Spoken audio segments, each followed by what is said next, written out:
matagutlo, matagadlaw. Adunay mga panghitabo didto sa kauluhan, panghitabo sa gawa sa atong nasod, ug adunay mga panghitabo dinhi sa atong dapit.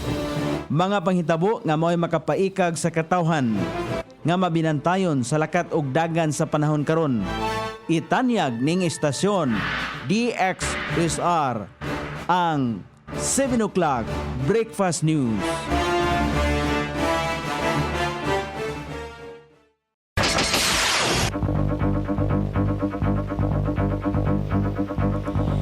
Higala, kumusta? May buntag Iligan, may buntag Mindanao, may buntag Pilipinas. Adlang Biyernes, Petsa 4 ni buwan sa Abril, ning tuiga 2025. Sangan sa to Station Manager, Pastor Robin Solapas, kini ang inyong ka-SR Kabisaya Nonibi.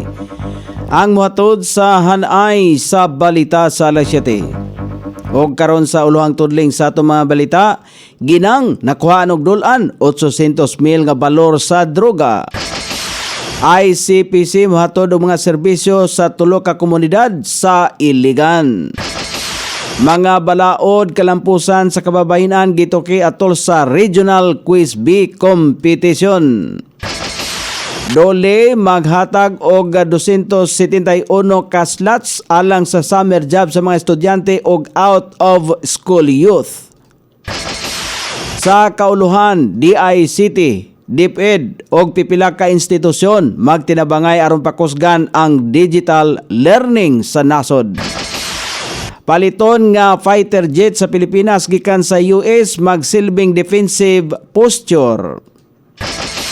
BOC, mas gitutukan karon ang pagpalapad sa knowledge management. Sa gawa sa nasod, Trump gipirmahan ang executive order nga magpatuman og taripa sa mga imported nga sakyanan og mga trucks. Sa kinabuhing Kristohanon, usa ka Kristohanong vlogger sa China moatubang usab sa korte.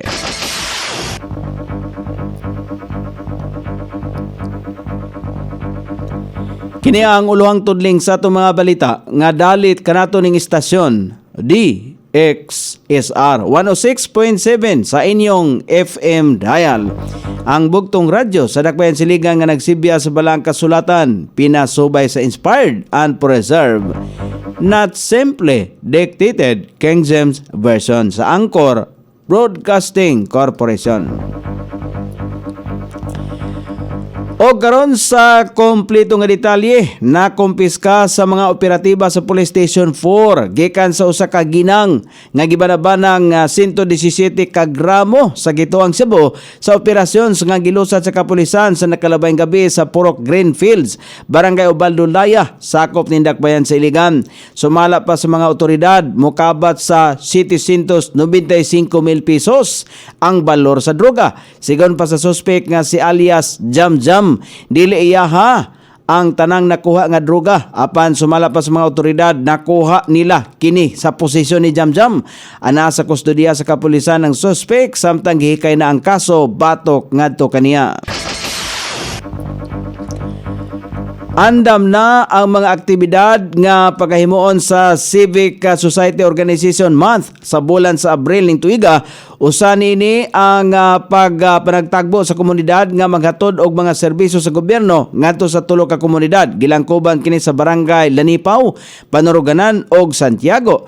Nakalinya na usab ang ubang pangkalihukan sama sa Community Voices sa Iligan People's Council Assembly, Earth Day o daghan panguban.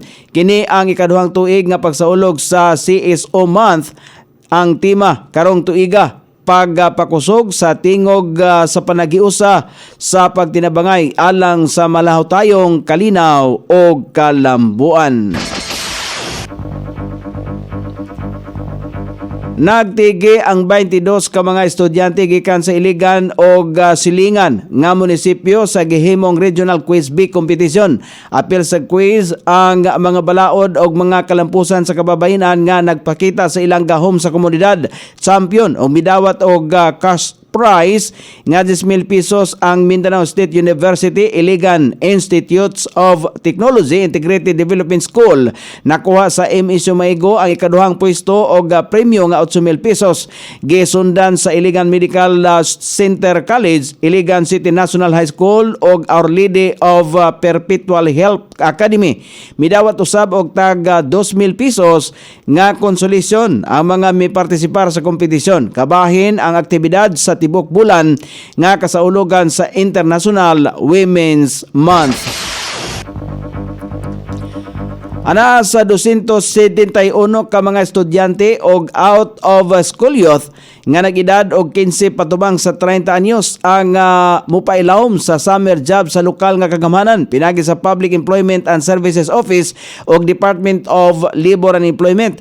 Programa kini nga gatanyag alang sa mga estudyante og out of school youth nga adunay planong mopadayon sa pag-eskwela. Kini isip abag sa ilaang nga pagtungha mudawat og tag 615 pesos kada adlaw ang kwalipikado nga aplikante sulod sa 22 ka mga adlaw. Kasamtangang hapit na mahuman sa orientation o contract signing ang mga napili nga mga batanon.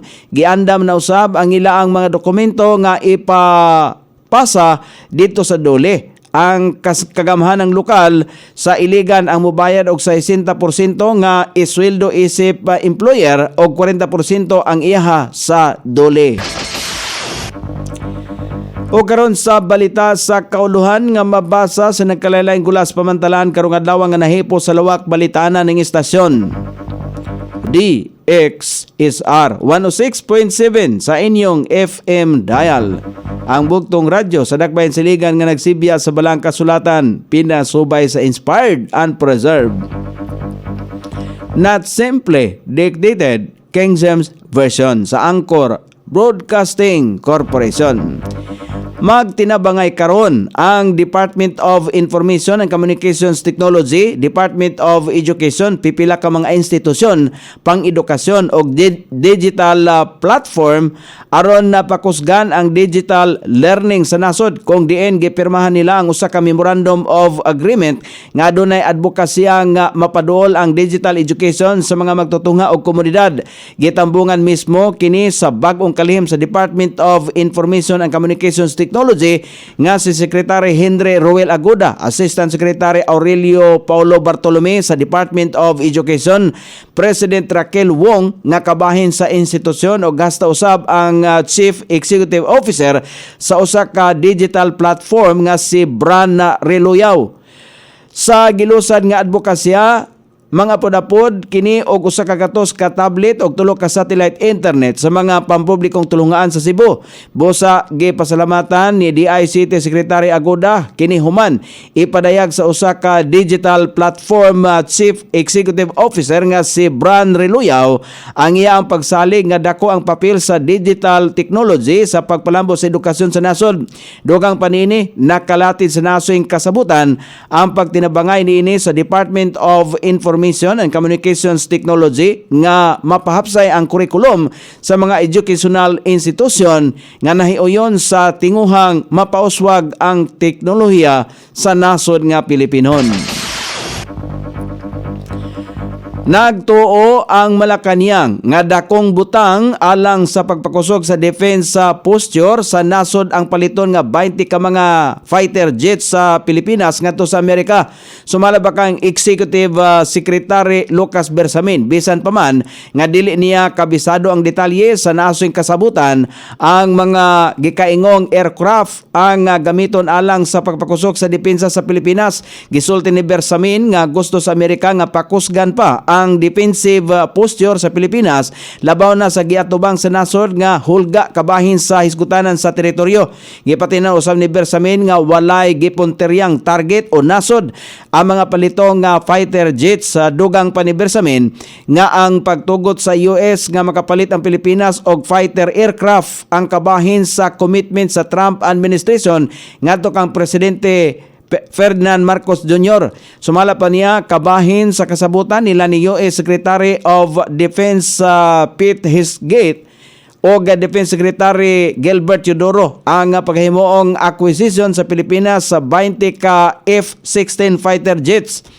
Una nang gikumpirma sa US State Department nga giaprobahan na sa ang pagbaligya sa Amerika og 20 ka F-16 jet sa Pilipinas. Bisan pa man nini, bahin sa Department of National Defense, kinahanglang ipahayag nga hangtod karon wala pa sila'y nadawat nga notice kalabot sa nahimong desisyon sa US government.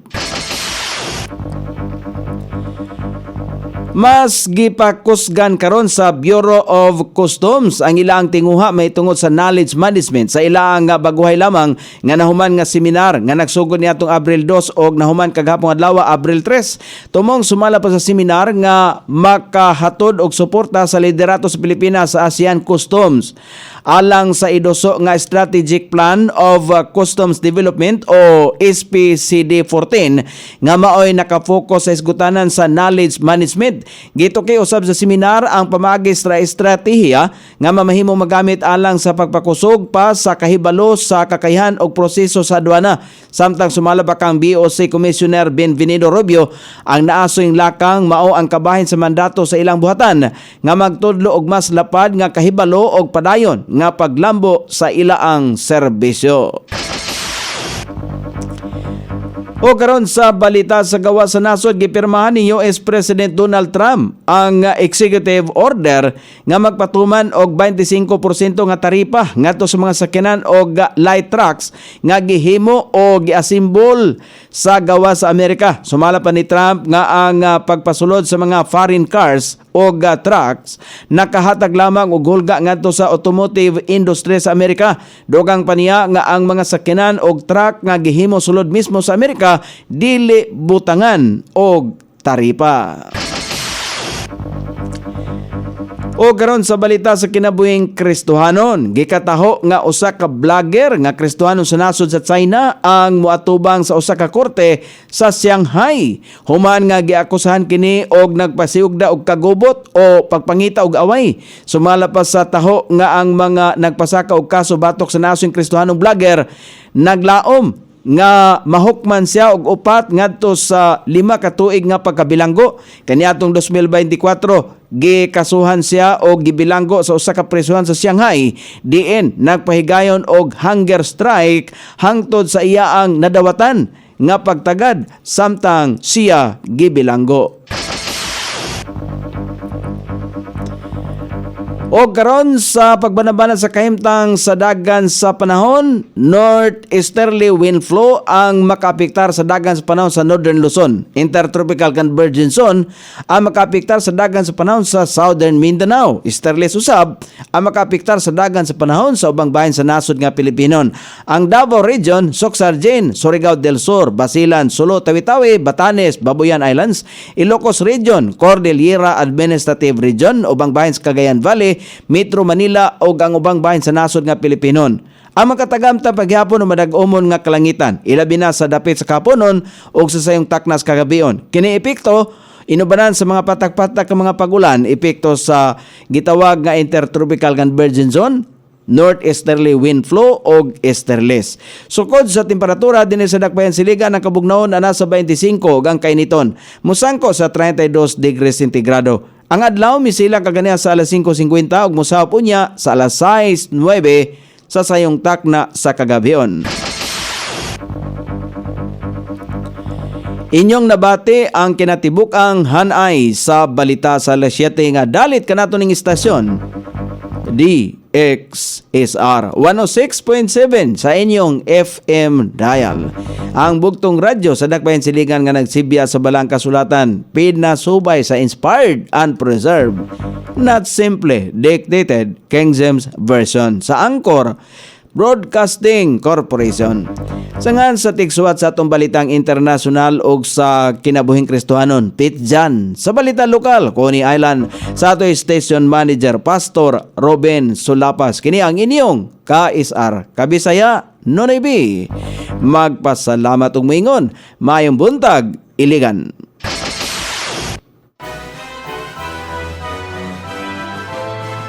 Inyong nabati ang 7 o'clock breakfast news hangtod na usab og mga adlaw sa samang takna o sa samang istasyon.